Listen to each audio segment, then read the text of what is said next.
الأساتذة والأستاذات المصاحبين والمصاحبات بغرض تعريفهم بآلية المصاحبة وأدوار ومهام الأستاذ المصاحب والإطار العلائقي الذي يربطه هذا الأستاذ المصاحب بباقي الفاعلين التربويين. تم بناء في إطار ورشات تكوينية إنتاجية برنامج عمل الأستاذ المصاحب السنوي وشبكات تحليل الممارسة وشبكات رصد للحاجات ومختلف أدوات تفعيل هذه الآلية. وقد لمسنا انخراط كبير للسيدات والسادة الأساتذة المصاحبين ومن خلال مشاركتهم الفعالة ورغبتهم في إنجاح هذه الآلية وتطوير جودة التعلمات لدى الأساتذة وتطوير أداء وممارسات الأساتذة الممارسين.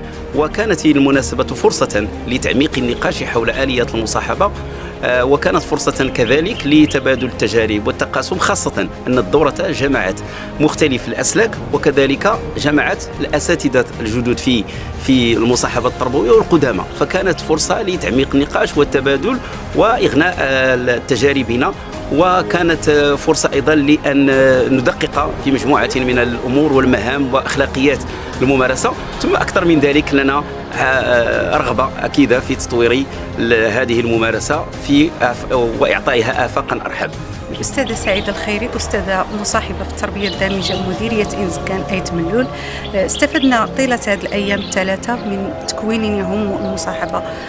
هذا التكوين كان فرصة أيضا للوقوف على مجموعة من الممارسات الفضلة التي تم تثمينها وتم تقاسمها بين الأساتذة المصاحبين، ولأجل ذلك رفع الحاضرون المستفيدون مجموعة من التوصيات لتلافي هذه الإكراهات والصعوبات وتجويد ممارسة الأستاذ المصاحب في المستقبل. بسم الله الرحمن الرحيم. عمر لوريكي، أستاذ مصاحب بمديرية شتوكا أيت بها. استفدنا من دورة تكوينية في 3 أيام بمركز التكوين المستمر الزرقطوني بأكادير.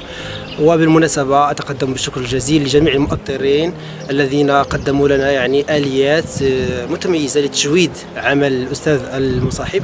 كما أتقدم بالشكر أيضا للأكاديمية الجهوية للتربية والتكوين على تنظيم هذه الدورة التكوينية، وكذلك